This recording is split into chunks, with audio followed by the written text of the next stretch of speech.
We're Jenna and Jeremy, travelers, creators, and digital nomads. We've made some crazy life choices that have led to some of the most fulfilling years of our lives, and we're thrilled to share it with you. Follow our adventures as we explore more of this incredible planet Earth. Don't forget to hit that subscribe button, and you can also find us on Instagram, Facebook, and TikTok at Quench Your Adventure. Now on to the good stuff. On September 22nd, 2022, after 20 days in Turkey, we took $150 one-way flights from Istanbul to Venezia, Italia. Before we get into our top 10, I'd like to provide some background information about Italy and offer a bit of guidance if you're planning a trip here. Italy is the 5th most visited country on Earth, seeing around 50 million tourists in 2022. We were here in late September through October, which is a great time to be here. Thinner crowds, lower prices, and decent weather. Italy is a mostly safe country, coming in at number 34 on the 2023 Global Peace Index, with the US at an unfortunate 131. That said, with some common sense, you should be able to enjoy much of the country with little worry. If Italy were a state in the USA, it'd be the 5th largest, which puts it between New Mexico and Arizona. As nomads, we spent 40 days here, and while we know that's unrealistic for most people, we do encourage you to stay as long as you can and focus on the areas you think you'll really enjoy most. There are various ways to get around the country. We spent a week in a camper van rental exploring the Dolomites in the north. There's an entire video that you can watch by clicking right up here. The rest of our transportation was predominantly train travel, which is quite efficient here and relatively affordable, plus a few buses, ferries, and plenty of walking. In 40 days, we spent $3,556 on lodging and accommodations, which comes out to about $89 per night, and does include a couple hostels and more budget-friendly places. Italy has more UNESCO World Heritage Sites than any other country on the planet, with 59 selected areas. Our top 10 best places are simply in the order we visited them, moving generally north to south. Number 1, Venice. Typically when we leave the airport, we get on a bus or take a taxi, but here we are in line to get on a ferry. We took a 1-hour ferry to the island Lido di Venezia. We stayed a night at Hotel Rigel for $97. Venice is divided into 6 districts or neighborhoods referred to as sestieres. Here you're looking at the Sestiere of Castello, which gives you a very authentic Venice. It's important to know that cars, buses, and even bikes cannot be used in Venice. We stayed at Generator Venice Hostel and shared their bunk rooms for $58 per person per night. Tourists want to experience Venice before the water takes over. The city is actually sinking 1 to 2 millimeters a year. Over the last 5 decades, the population has been cut in half from 120,000 to 60,000. Venice could eventually become a ghost town occupied mostly by tourists on day trips. St. Mark's Square, the Basilica, Doge's Palace, and the Bridge of Sighs are the most visited spots in Venice. Did I mention the floating city came into existence in year 421 AD? I love this shot. All the attractions previously mentioned, plus the display of gondolas lining the wall, and yes, the Dolomites in the distance jetting up from the horizon. Oh my god. We boarded a shared gondola with another couple and enjoyed a 30-minute ride. Gondoliers actually earn as much as $150,000 a year, but it's a very expensive place to call home, which is part of the reason for the serious population decline. Number 2, Cime di Lavaredo in the Dolomites of northern Italy. We managed to catch some beautiful fading sunset colors as we made our way to the top. Buongiorno. It's actually a gorgeous morning. There's Jenna, the road up to Refugio Aranzo. Lago di Aranzo. I see the chapel in the distance along the trail here. Refugio Lavaredo is down there.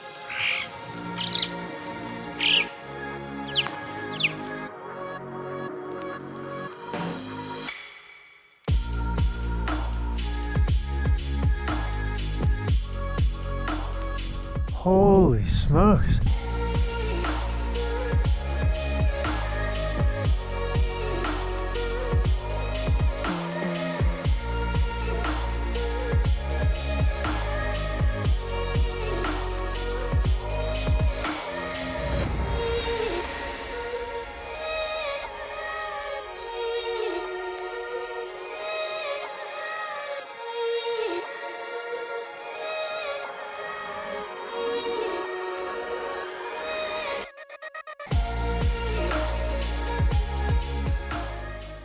Number 3, Canazei and Pordoi Pass. I absolutely love the way the hotels look here. I got this little gnome guy up there. I really enjoyed walking around here and admiring the intricacies. From here, I hopped on another bus to take me up the switchback roads to reach Pian dei Frataces. Col Rodella Trail. It's supposed to be about 6.5 miles.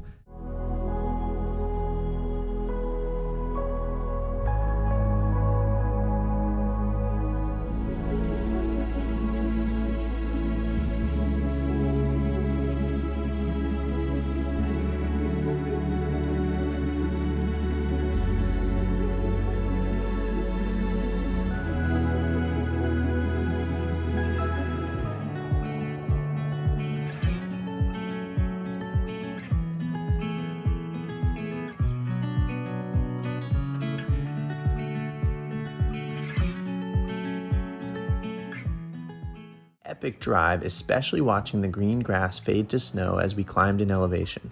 I think the parking lot was free only because we're no longer in high season, one of the pros to being here in late September. Otherwise, it'd be a few euros depending on how long you stay. We were very tempted to take the cable car to the top of the mountain, but we're trying to be frugal, and I think it was over 40 euros per person, so I explored through my drone, and just getting here was a ton of fun.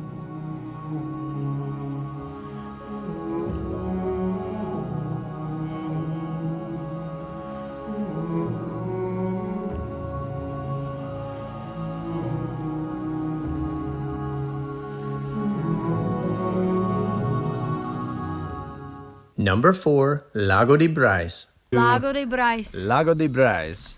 You can see some of the leaves changing, being that it is the fall season now. It is, I think, September 27th today. Very beautiful, definitely chilly. Wow, it's gorgeous.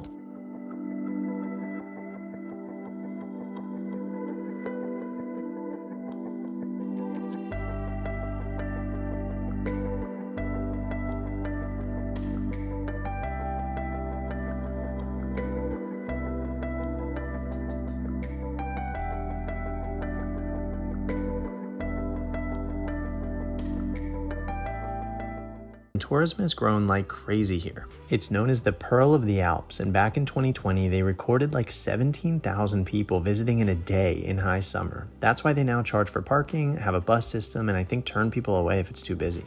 Number 5, Riomaggiore. Located in Cinque Terre, this is the southernmost village of the 5. It's gorgeous, lively but not overcrowded, and it includes the epic hiking trail to the slightly lesser known town of Pordoi, which is definitely worth a visit.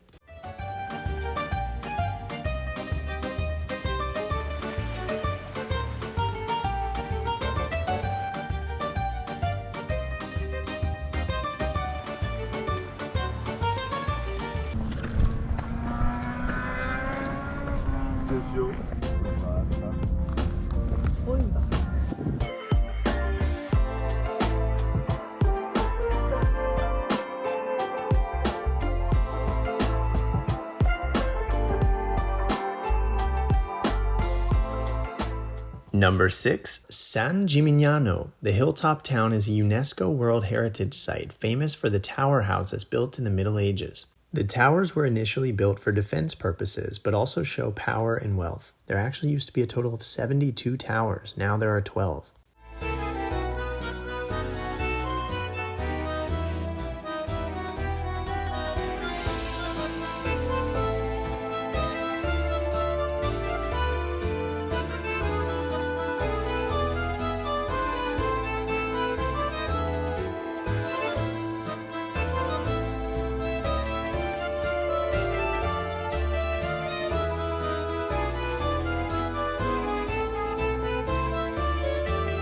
Number 7, Florence. The 8th largest city in Italy, and that's just slightly larger in population than the US city of New Orleans. The historic center of Florence makes that list thanks to its art treasures, Renaissance history, cathedrals, and more. Florence's most iconic landmark is its cathedral, the Cattedrale di Santa Maria del Fiore, or the Cathedral of St. Mary of the Flower, also referred to as the Duomo. Ponte Vecchio, or the Old Bridge, was the only bridge across the Arno River in Florence until 1218. There have always been shops on the bridge. Initially, these were butchers, fishmongers, and tanners. You can imagine there was quite a stench.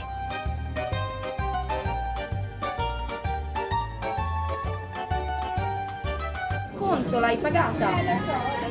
C'ho la granella di cioccolato se vuoi. Alright, Jeremy, what did you get? A gelato shake. Carmino, I guess is the flavor, chocolate and hazelnut. It looks incredible.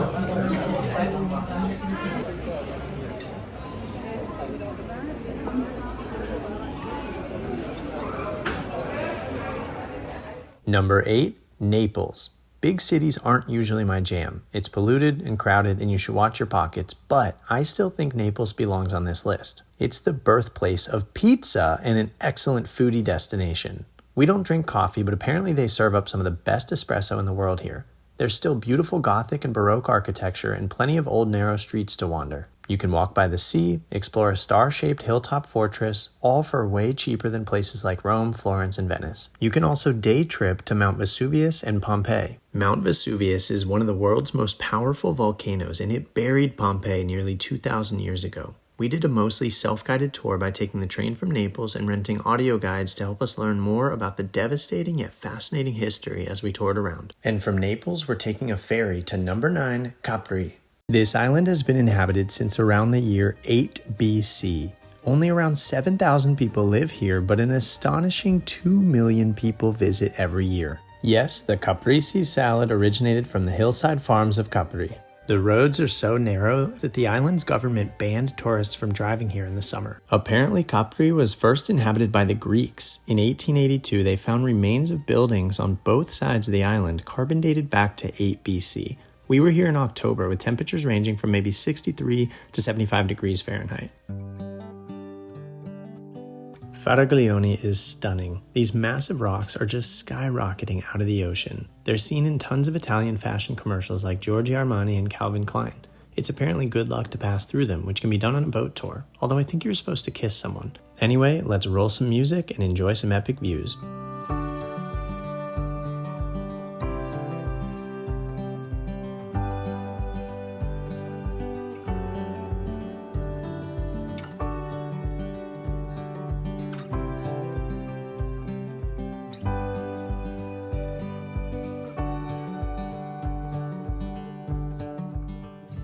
Number 10, Positano. This is a tough one because we also stayed in nearby Sorrento, which had its pros, like these scenic ruins of an old Roman villa, such a cool place to swim and explore, great views of town and across to Mount Vesuvius, and plenty more. But that said, Positano's layout and landscape with these colorful buildings stacked up the mountain and with the epic hike we did, it's our number 10. Only around 4,000 people live here, but between Easter and October, the place averages around 12,000 tourists daily, so be warned. Thankfully, the remote location combined with the narrow twisty roads helps to deter big tour buses. In the center of town is the charming 12th century Catholic church, and just below is the beach lined with umbrellas which you can pay to lay under.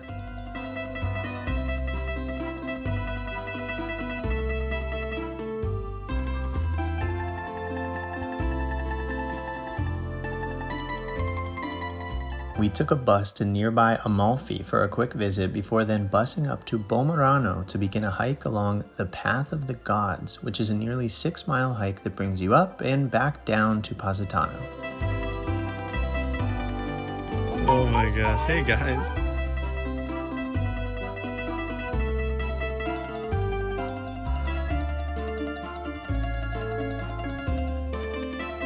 Thank you guys so much for watching our top 10 best places to visit in Italy. Please subscribe to support the channel, like the video, and leave a comment. We'll see you in the next one.